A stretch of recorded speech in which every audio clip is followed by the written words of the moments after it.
सकाळी तर ढोकळा खाल्ला, आता जेवणात बनवते पालक पुरी, पालकाची भाजी आणि भाकरी. तुला काय ऐकू आलं? पनीर नाही. पनीर कुठला आता?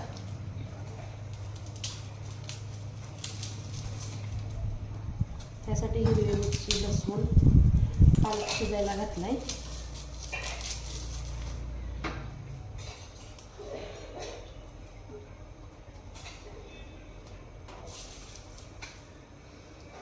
पुरीसाठी गव्हाचं पीठ.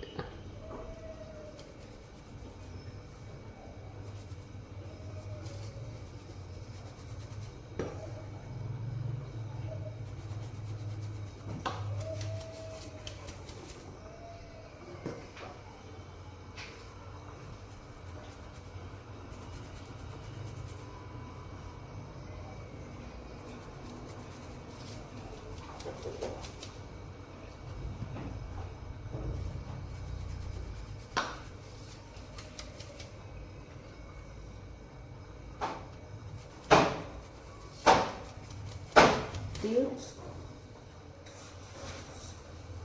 थंडीचे दिवस आहेत, भरपूर असं तीळ, ओवा, जिरे, ओवा, लसूण, मीठ, त्यामुळे खूप टेस्टी होते. नंतर जिरे,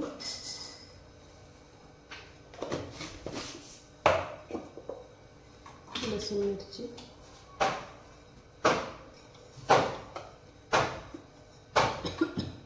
मुलं खाणार आहे त्यामुळे जास्त तिखट नाही. कोथिंबीरचं मीठ.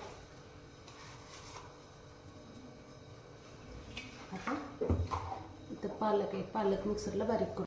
पालक मी गरम पाण्यामध्ये एक उकळी मारून घेतले. कच्चा पालक घ्यायचा नाही, त्यावर बॅक्टेरिया ते असतो, तर तो गरम पाण्यामध्ये मरतो.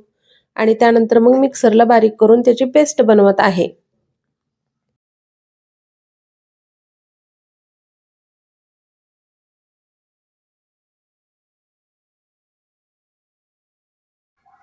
पालकाची जी आपण ग्रेव्ही टाकली ते अगोदर मिक्स करून घ्यायची आणि परत लागल तसं थोडं थोडं गार पाणी घालून आपल्याला कणिक मळून घ्यायची आहे. तर जास्त हिरवं होऊ नये म्हणून मी कणिक जास्त घेतले, कारण जास्त जर हिरवं दिसलं तर खाणार नाहीत समर्थ सम्राट, त्यामुळे मी थोडंसं कणिक जास्त घेतले. आणि तसंही मला गावाकडे द्यायचं असतंच, तर इथल्या घरी आणि गावाकडल्या घरी असं सगळ्यांसाठीच मी बनवत आहे भरपूर प्रमाणामध्ये. आता काही लोक येतात आणि म्हणतात, बाई खायला तर दोन डोके पण बनवले किती. काय असतं त्यांना घेणं देणं माझ्या घरून काय माहिती.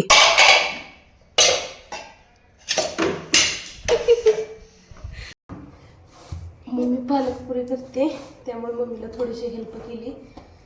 भांडी धुवून ठेवले, 2-3 होते तेवढे. छान असा गोळा मी मळून घेतलाय. ह्याची धपाटे पण धपाटे पुरी बनवते.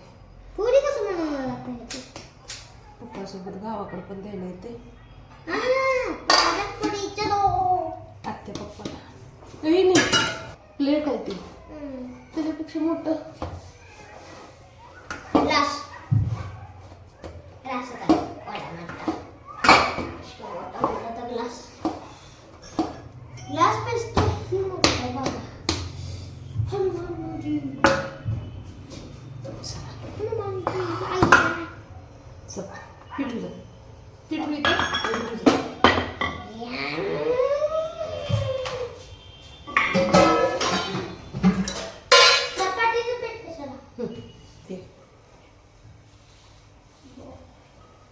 ते जाळीच्या खाली माहिती की मला.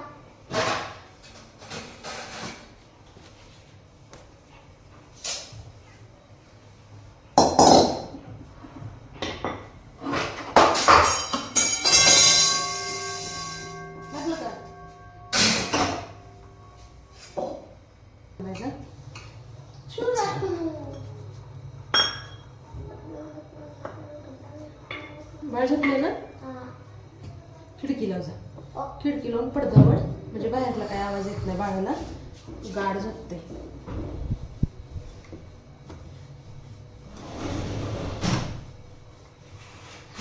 हळू समत. उठून बसेल त्याला मग काहीच करू देणार नाही मला.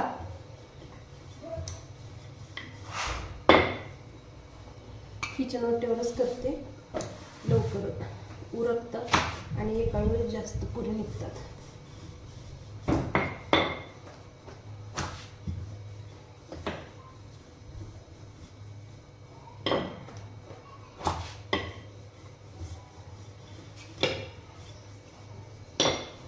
असं वाटायला लागलं मोठा चपाती बनवली.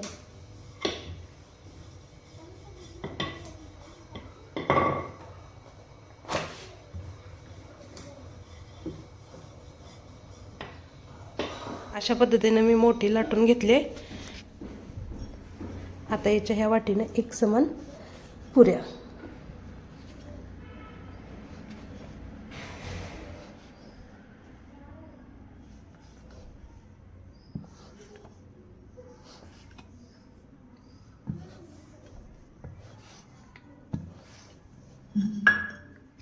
नऊ 10 पुऱ्या मी एकाच वेळेस केल्या. तळायला म्हणजे तेल तापलेलं आपलं पटापट तळता येते.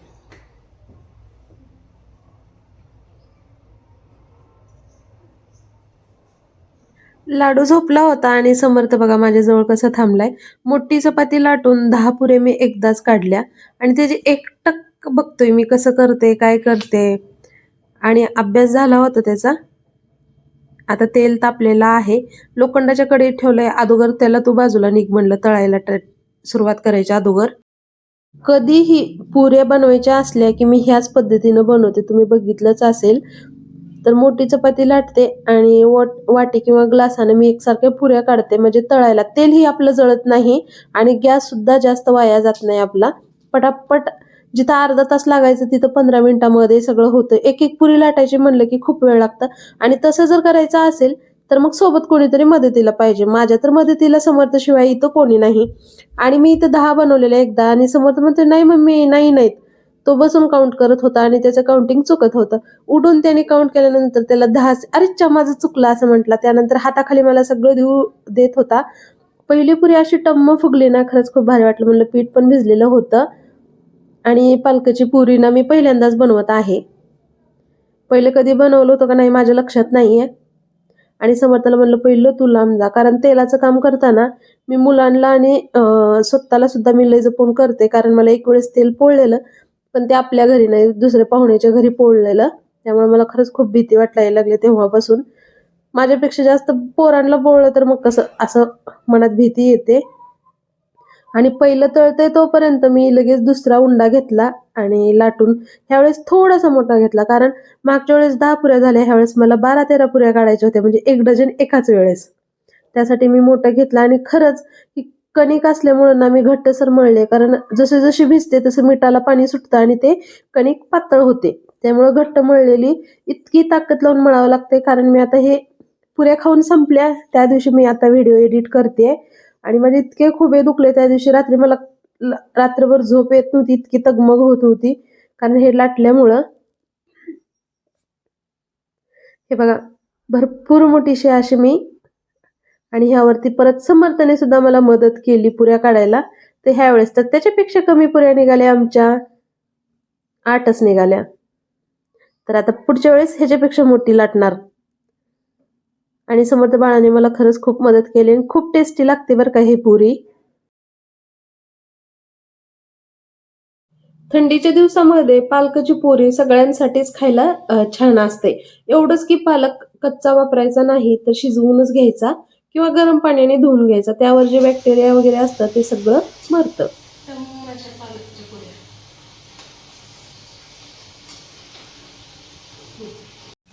मस्त अशा आपल्या पुऱ्या तळत आहेत बघा.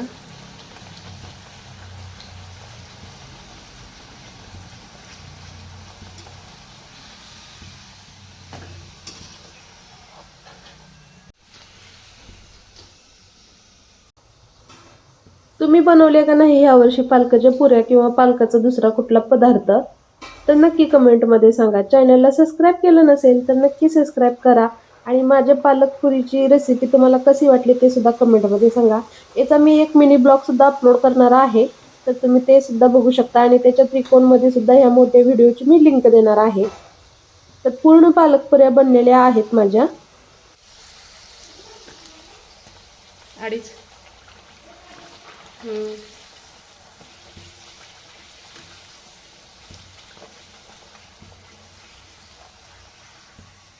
नाटक असतात नुसतं टोचायला लागले.